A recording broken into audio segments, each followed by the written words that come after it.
What scared your pants off in Resident Evil?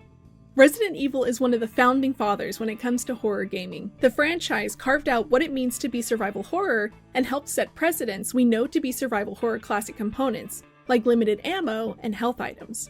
The limited resources help the scary situations and bioweapons hit that much harder. But what is the scariest moment in all of Resident Evil? Heads up, I talk about moments in Resident Evil 2, Resident Evil 7, and Resident Evil Village, but nothing too spoilery. Though, if you want to experience these scares firsthand, you might want to skip this video until you've played those games. Welcome back. If you're new here, my name is Luffy and welcome to my channel. I talk video games and character analysis, so if that's your thing, subscribe and stick around. If you like what I do here, consider supporting me on Patreon or becoming a channel member for the price of a cup of coffee per month. Support like yours helps me continue to bring these videos to you weekly. Today, we're going over the top 5 scariest moments in all of Resident Evil. Let's hop right into things. Number 5. Coming in at number 5 is a door in Resident Evil 2. Do you know what door I'm talking about? If you do, I am so sorry you fell victim to it too. Resident Evil is known for its loading screens. You get this super rad door animation of the door opening and then the camera moves forward as you step inside. Not with this door. You open this door, and 2 zombies spring out at you. The music goes wild and screams at you loudly, danger, danger, danger. And even if you kill the 2 zombies and try the door again, you're rewarded with nothing. Claire, or Leon, depending on who you're playing as, say it's too dangerous to open the door again, and the zombies themselves don't drop any loot or anything. This door is just there to terrorize you. The worst part, every time I get to this section, I have to try the door again, because what if it's different this time? It never is though. I get terrorized every time. Did this door get you? Did it break your trust in the loading screens after that? It did mine. Number 4. Crimson Heads destroyed my confidence in the Resident Evil 1 remake. I went into that game thinking I knew how to play a Resident Evil game, but quickly learned how wrong I was when it came to RE1R. Generally speaking, it's best to clear out zombies from hub areas or hallways and leave zombies in big open spaces where you can easily dodge them. This makes the most dangerous and most traveled areas safe while conserving ammo. Crimson Heads shook all of that up though. When you put down a zombie in RE1R, you need to burn the body. If you don't burn it, it'll eventually transform into a Crimson Head.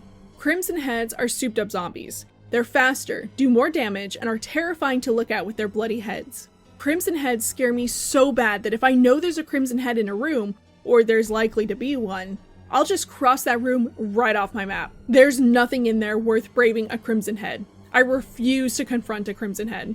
Do you have a monster like that in Resident Evil that you refuse to deal with? Maybe the spiders or the monkeys? Let me know in the comments. Number 3.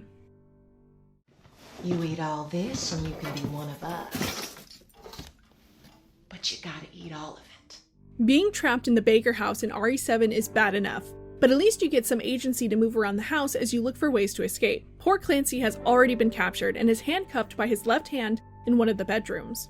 Marguerite wants Clancy to be Zoe's big brother and thinks that stuffing him full of her atrocious cooking is the way to convert him. Clancy must find a way to avoid the rotten food and escape the bedroom before Marguerite's unstable mood shifts towards the dangerous, and she ends him. I didn't really know what to expect playing through Resident Evil 7's DLC. I definitely did not expect it to be as terrifying as it is. Navigating the bedroom when you know you're not supposed to be free of your handcuffs is terrifying. There were so many times I dove back into bed and put the handcuff on and waited to see if Marguerite was going to come back into the room. I dreaded the thought of her catching me. The puzzles you need to solve to escape are really good too. Every time I got hung up on something, I got so frustrated because I knew I didn't have time to spare of figuring out puzzles when Marguerite could come back into the room any second. I was so terrified and stressed out and so relieved when it was finally over. What did you think of RE7's DLC? Were you as terrified as I was as you worked to try and escape Marguerite? Number 2. Resident Evil 8 isn't known as a scary game. Most of it isn't anyways, barring Donna Benevito's house. The second our items and weapons were stripped away, I knew we were about to dive deep into survival horror. Despite putting my guard up, nothing could have prepared me for this section of RE8. Donna's house lays the atmosphere on thick as you slowly solve puzzles in the hope of escaping, but it all comes to a head with that horrifying baby monster. The sounds it makes are like nails on a chalkboard to me, and the design itself is something out of the mind of Junji Ito. Making it so we have to hide and wait for the baby to move past us before we can run towards the exit is so cruel too. The designers know we just want to run away from this thing. Don't make us sit in the discomfort of having to face it by hiding and waiting for it to move past us before we can run again. Also, hitting the elevator button in the nick of time before it eats us is so unbelievably stressful. I was so ready to be done with that section the second I started it. Though I really wish Resident Evil would lean back into horror, as it so clearly can do horror really, really well. How did you react to Donna's house when you played it? Did the baby monster terrify you? Number 1. Welcome to the family, son. The most horrifying experience Resident Evil has ever put me through was in Resident Evil 7. I was prepared to deal with zombies and monsters. I was not prepared to deal with Jack Baker, who boils down to just being an unhinged man. One of my biggest fears, that I never thought I'd have to admit to, let alone face, is someone chasing me down with a car. We see people getting chased by cars in movies a lot. When the governor chases Andrea in The Walking Dead, I'm so tense and afraid for her. But never have I played a video game where you have to try and outrun a car. Well, guess what? Jack Baker chases you with a car. And what's worse, you're locked in the confined garage, so you can't even escape him. The first, and only, time this happened to me, my body physically locked up and I almost shut the game off entirely. Chasing you with a car isn't the only horrifying thing Jack Baker does. He can crash through walls to grab you and will even chop your leg off if you're too slow to get away from him. The first time it happened to me, I was trying to jump down into the crawl space under the house and thought that because I was in the animation to hop down, that I was safe. Usually in video games, the enemies can't hit you when you're in the middle of your animation. Jack didn't hit me. He grabbed me and chopped my leg off. I couldn't believe it. Jack is the most terrifying enemy I've ever been forced to combat, and Resident Evil 7 as a whole was such a terrifying game that after I beat it, I literally said, and I will never play this game ever again. I've played it since then because my bro wanted to see it played through, but if she didn't want me to play it, I never would have picked up RE7 a second time. It's just that scary. Who in the Baker family scared you the most? I asked my brother this, and the mom, Marguerite Baker, scared him the most, which I found really interesting. And I know a lot of fans hate Lucas, so who scared you the most? Your thoughts. I was curious to know what scared y'all the most in the Resident Evil series, so we took a poll here on YouTube.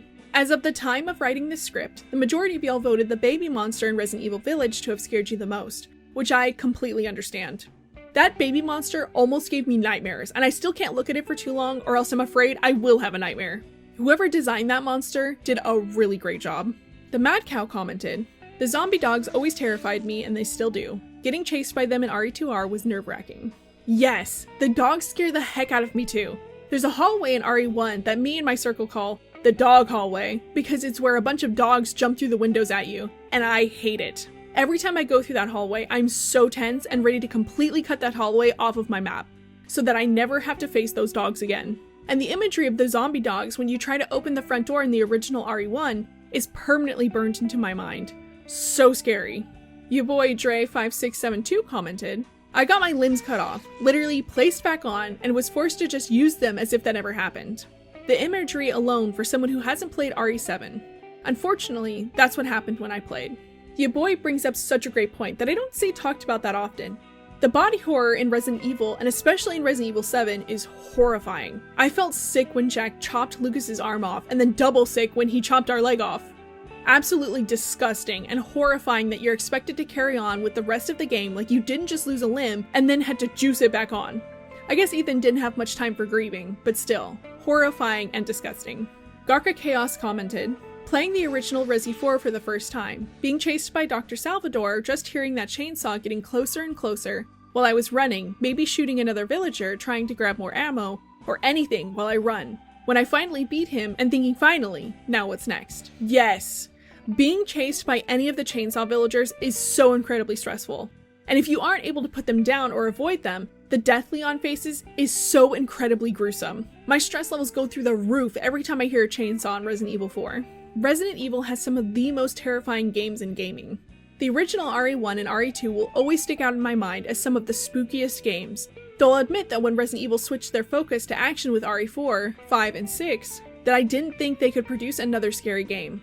I was so wrong. RE7 terrified me to my core, and the baby monster in RE8 almost gave me nightmares.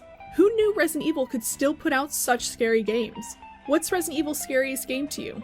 What monster still fills you full of terror? Thank you so much for making it to the end of today's video. If you liked it, share it with someone who wants to know more about Resident Evil lore. If you need more content, check out my Patreon. I upload articles I write on upcoming videos or just thought pieces on video games in general. You can also support me in the channel by becoming a channel member. Or join us in Discord. I always need more people to talk Resident Evil with. More importantly than that though, please take care of yourself and I'll catch you on the next one. Thank you.